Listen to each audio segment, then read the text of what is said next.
अगर तुम हमारे तिरंगे की शान को अगर नहीं लौटा पाते तो तुमको मर जाना तुम्हारा बेहतर है, हम तुम्हारा शक्ल नहीं देखना चाहते। पूर्ण बहाली का नारा मैं दे रहा हूँ।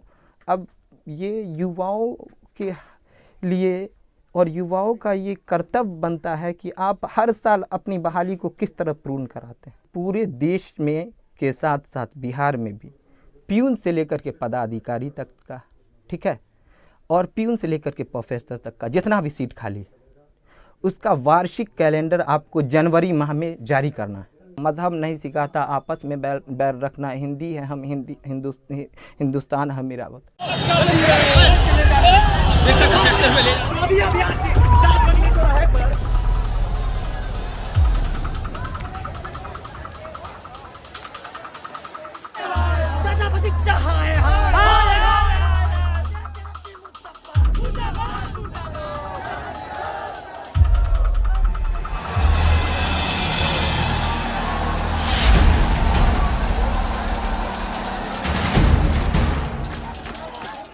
मेरे भैया ने कहा कि अगर तुम्हारे साथ जो हुआ वो अलग बात है, हम अपने विदेश में रहने के बाद या बाहर रहने के बाद भी हम अपने तिरंगे का सम्मान जिंदा रखे हुए, और तू जिंदा रहते हुए हमारे तिरंगे के शान को तुम्हारी सरकार ने मलिया मीट कर दिया।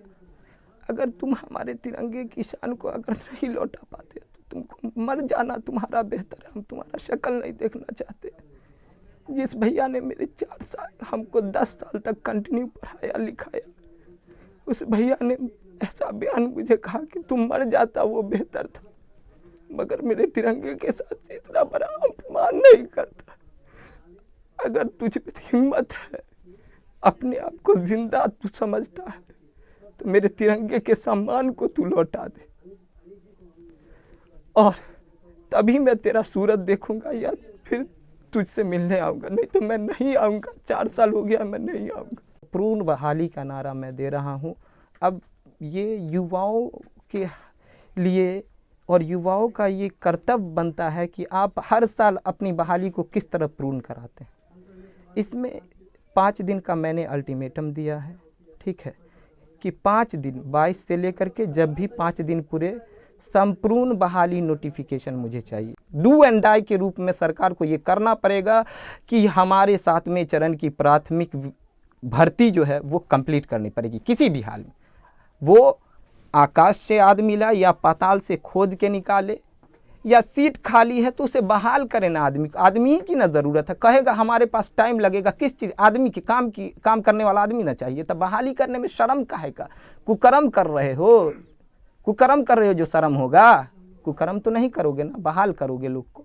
पूरे देश में के साथ साथ बिहार में भी प्यून से लेकर के पदाधिकारी तक का, ठीक है, और प्यून से लेकर के प्रोफेसर तक का जितना भी सीट खाली है उसका वार्षिक कैलेंडर आपको जनवरी माह में जारी करना है, ठीक है, जनवरी माह में आपको जारी करना है। उसके बाद जिस विभाग में 10,000 सीट हो, 12,000 सीट हो, 2,000 सीट हो, आपको हर साल इसको जारी करना है, और हर साल जो है इसका संपूर्ण बहाली 1 साल में आपको कंप्लीट कर देना है। एनी हाउ ये आपको हमेशा करना पड़ेगा, चाहे आप जिस तरह कीजिए। अगर आपको सत्ता में रहना है, अब शासन करना है, सेवक बनना है, तानाशाह हिटलर बनना है तो हिटलर तो बहुत बन चुके, मगर अब अगर सभी लोग जो भी शासक हैं वो अगर सेवक बनना चाहते हैं, शासक नहीं सेवक बनना चाहते हैं, तो उनको ये काम करना पड़ेगा।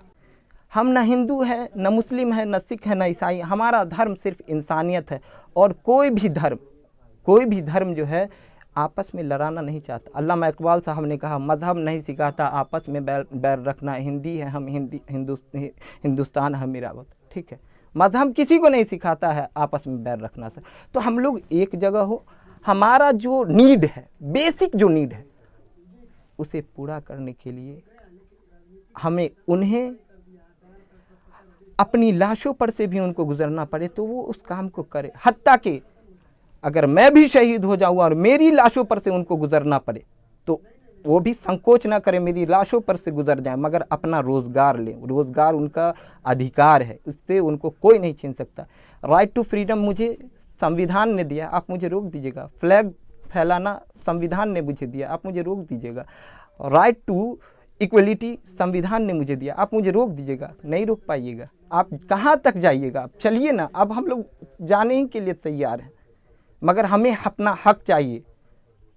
इस चीज़ से मैं एक भी कंप्रोमाइज़ नहीं करूँगा। जहाँ भी होगा हमें लड़ना होगा, है ना। ज़िंदगी जीना आसान नहीं होता, ज़िंदगी जीना आसान नहीं होता, हर मुश्किल आसान नहीं होता। जब तक न पड़े छेनी की चोट पत्थर को, पत्थर भी भगवान नहीं होता।